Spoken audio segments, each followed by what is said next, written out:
let me welcome to the show. She's been here before. Of course, Dante Nero is here. She is the star of a new movie that's coming out next week, next Friday, called The Lady Makers. Actress, producer, speaker, choreographer. She can dance her butt off too. Let me welcome back to the show, Miss Jasmine Guy. Hey, yes, she's doing the old school. Yes, come on. I love it. I love it. How are you? I'm great. I'm so excited to be here because technologically I had problems this morning. So I'm glad that I'm on Zoom. I got my little circle light, everything set up. I mean, I don't know what's going on in my apartment building, but the Wi-Fi is messed up. Well, I'm glad wherever you are, the Wi-Fi is very clear. Has this, we were talking a little off mic about your, coming into yourself in terms of asking for help. We were having various different conversations, and there's a not even a maturity, but like we all need somebody. Like everybody needs somebody, I think. Yes, I was even told that it was selfish of me not to ask my parents for help. And it was Susie Orman, the financial advisor. I met her randomly at a Broadway show in the audience. And I was really struggling when I met her. Like, I didn't want to talk to her. Sometimes you want to be there, but be like this. Don't look at me. Don't say nothing. And she turned around before the lights went down on the show. We were at Into the Heights. And she said, "You call me." And I was like, "I'm not doing good." Like she was the last person I wanted to talk to. Financial advisor. But she was the best person for me to talk to because she said to me, "Go home and let your father take care of you. Would you want your daughter out there and not telling you that they were struggling? It's selfish of you not to let your parents help you." And I never looked at it like that. I always thought, I'm the one that wanted to be a dancer. I'm the one that wanted this life. So I'm the one that needs to take care of it, And for 30 years I did. But when I needed help, I didn't know how to ask for help. And I actually came home. I went from LA to Atlanta when I was 48 years old.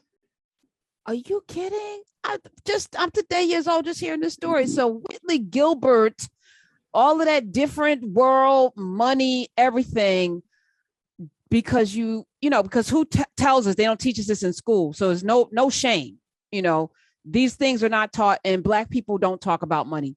We just don't. We're almost, it's like, I don't know what that is, but we don't do that. So how are people supposed to have the skills to know what to do with money, especially when you get those? But it wasn't just money, because I was getting a divorce from a man I was very in love with for 10 years. And so it's not just money that you need. It was emotional support. It was okay. Yeah, it helped with my kid. I didn't know how to navigate stuff. I wasn't working at the time. And I was broke down. I was hurting. And my parents, who are divorced and with other people at this point, said, "We can't help you from here. And you need help with Imani."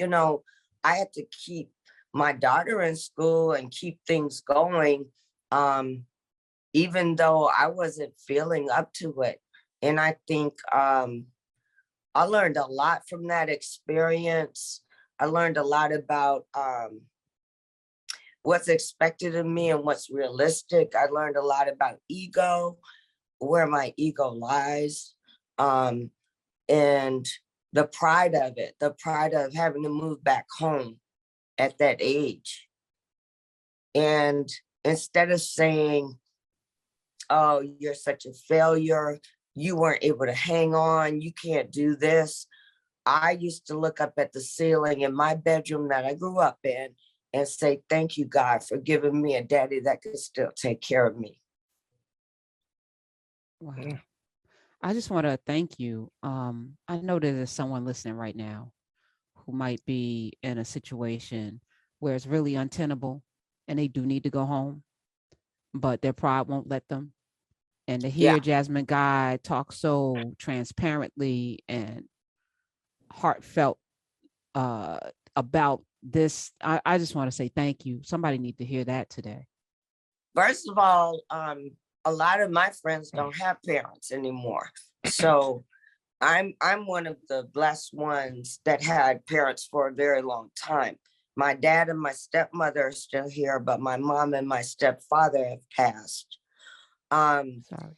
And then when we did Lady Makers, that was also a job.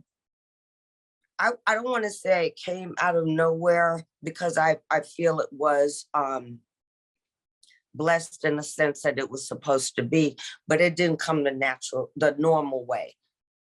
I auditioned, I sent in a self-tape, blah, blah, blah. They talked to my agent. It came through friends and through love. And the piece was so unique.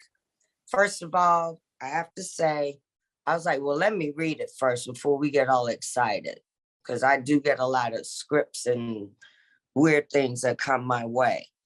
And sometimes they're not up to par, not just for me to do, but I mean, anybody. just format or just, like, okay, baby, let me tell you, you need to format it this way, blah, blah, blah. This script was so beautifully done. And this was a filmmaker here in Atlanta from Mississippi that was writing about his mom. And I play the character that is inspired by his mom, who worked as a domestic for these Jewish women in Indianola, Mississippi. I was like, they had Jewish people in Mississippi? And that's the whole point, is that when my character was a young girl, my character's name is Emma, she went to the wrong water fountain. And this white man came up on her, and a white lady intervened. And my voiceover is, and I had never seen no white people like that. Like nice white people, humane white people.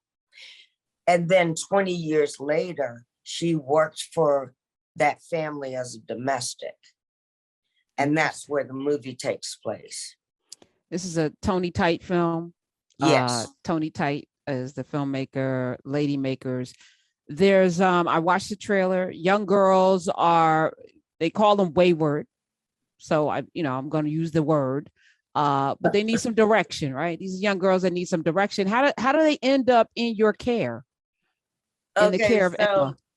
The Jewish ladies that I work for, they're all sisters. And they're in their 70s, 80s.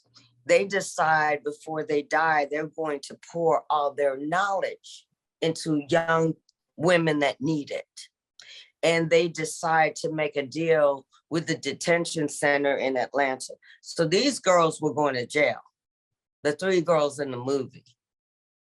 And they convinced them to come to Mississippi and live with us for 6 weeks.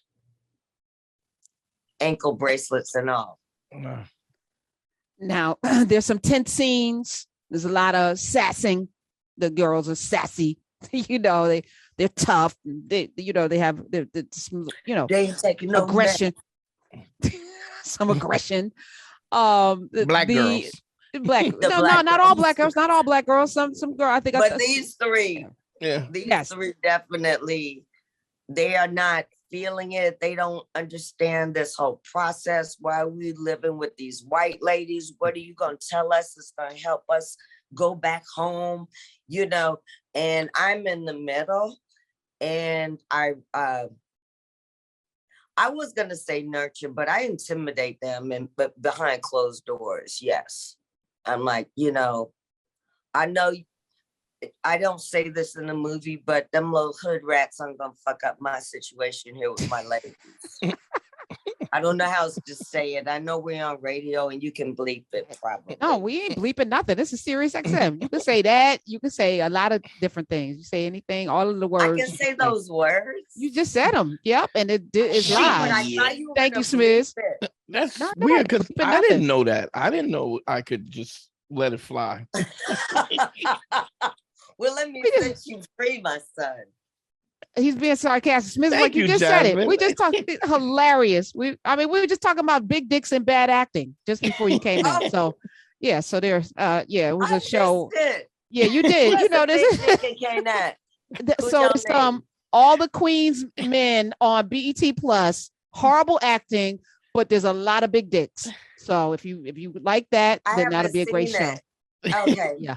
Jasmine said, I'm definitely gonna look it up I though. have not seen all the Queen's men. I am gonna look up big dicks and bad acting. It's a Tyler Perry production. Just put it in perspective. All right. So Jasmine Guy is here.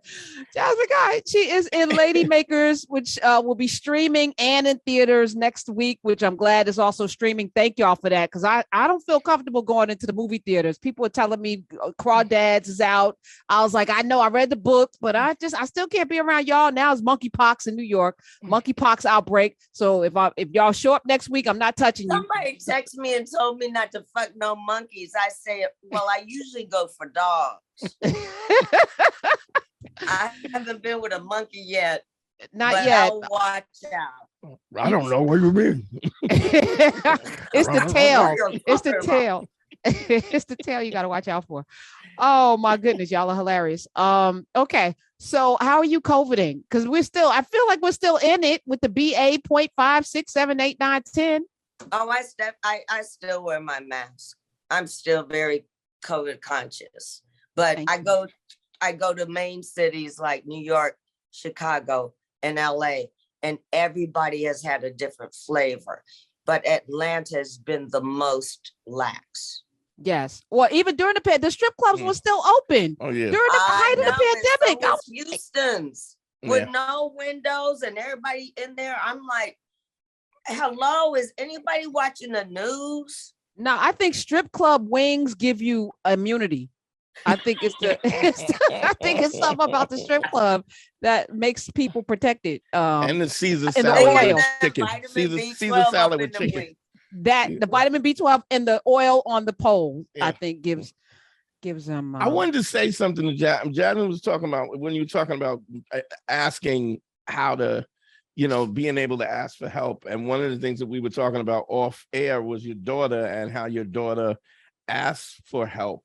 And what hit my mind right away is what a good mother you are that you have created an open space for your daughter to not have the same problem as far as asking help and calling you up that you had. And I think that's a testimony to great parenting when your children don't have the problems that you have, that you take it into consideration, Well, I appreciate that. But, all of us try to self-correct, Right. I'll never do well, that. I don't know about that. Kid. I don't. You don't do that. I know. I know a lot of people that don't, but I appreciate your optimism. Hilarious. I do have to admit, there were just certain things about my parents that I made notes of, like, I won't do that to my kid. Right. Just maybe 2. But I was shocked at the shit that came out of my mouth that was just verbatim. Mm-hmm. My parents and Debbie Allen. I was like, did I just say that? People, I turned into them. So one day my daughter, she was mad at me. She stormed, I don't even remember what we were fighting about. She stormed into her room. She said, I hate you. She slammed the door. And I went in after her and that door was locked. And I saw red. I said, I know one thing. You better open this door. So she unlocks it and I go in there. I said, let me tell you something. This is my house. I live here. I'll take the hinges off this motherfucker. I couldn't believe it. But Hey, I you can't really, lock a really door in a house you don't pay rent or That you don't mortgage pay, in. yeah. I Come on said, now. you want an open bedroom, lock that goddamn door again, and you can never say you hate me. That's when I started crying because it hurt my feelings. And you don't talk to certain people like that. You can't talk to me like that. Mm. It had never happened again. And she keeps that door unlocked to this day. She gonna be When 87 she with the door open. visits, whatever. Let's be clear. You gonna lock me out your bedroom? Anyway, it's just amazing what things come out when you grown. You know, Yes. what's embedded in us, and some things I would never do, and some things that I allow her to do because she needs that space. She's an only child. I had a sister, and I had a family of 4. And basically, it's been me and Imani. You know, I have to give her room. So I feel like her big sister and her mother at the same time. But she's clear about certain things. And we have to respect our children's boundaries and what they're happy with and what they can deal with and how much information, even in this movie, Lady Makers, the generational gap. I mean, we don't even have to talk about race, but we're talking about women in their 70s and 80s with 20-year-olds. Mm. And then I'm literally in the middle at 60. But the lack of respect that they came in with, the defensiveness that they came in with, the movie has to melt that down so that they can receive. Mm-hmm. Because you can't receive the information if you're hardened like that. You're not open, you're not listening, you don't trust, you know. So I love that the movie shows this arc of relationships. Yes, it's in Mississippi in the deep South, and all of that is not a given, but we understand that. But I love the relationships and how Tony was able to write for all of us women. Because there's only one man that lead in it is Potato.